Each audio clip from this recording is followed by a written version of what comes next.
Welcome to Just Read It. This is a continuing book review club and to which you are invited.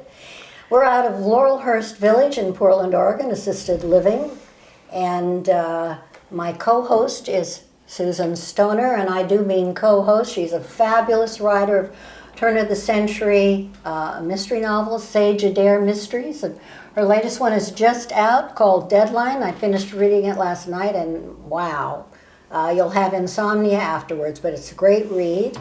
Now, we have a guest with us today. All right, Terri Patrick is, I think, our first romance novelist. Oh, first. I think that's right.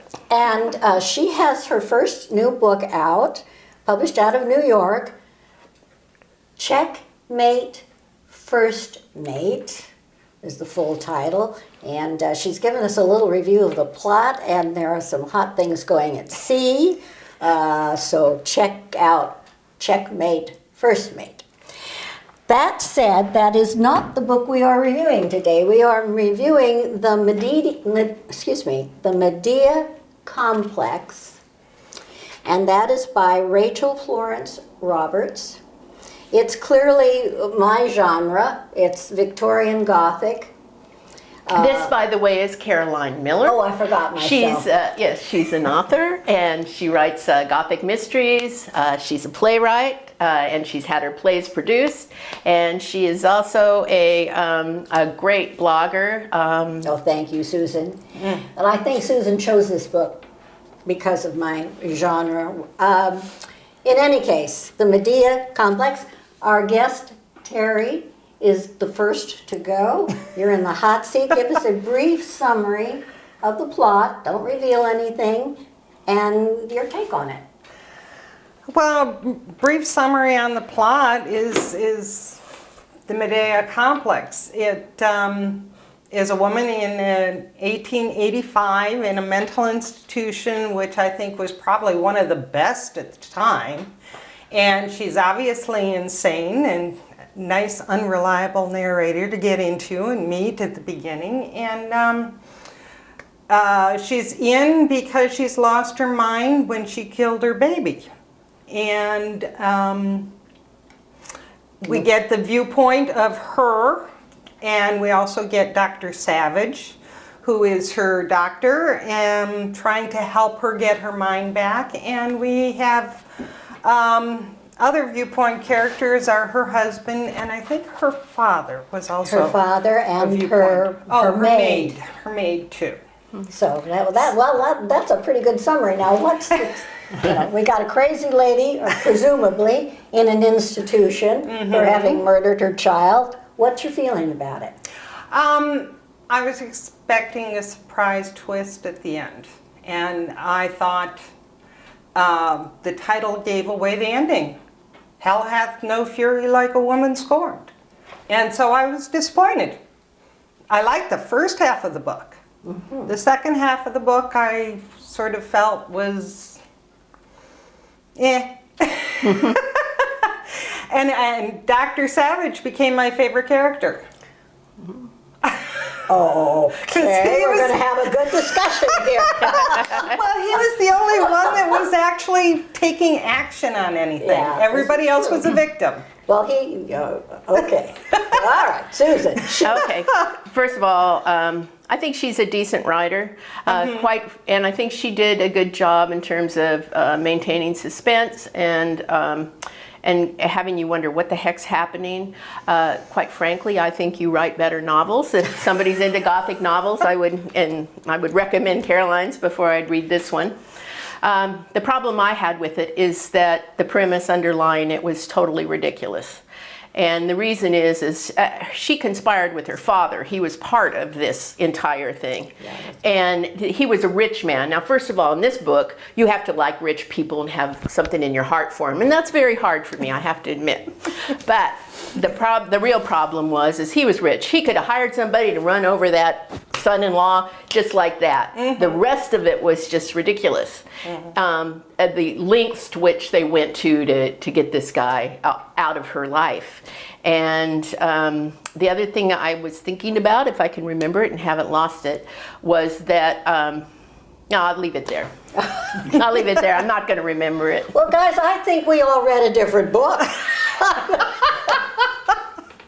I agree with you on one thing, Terry. The doctor was a primitive fool, an innocent fool. This, for me, I read it as a woman's liberation book.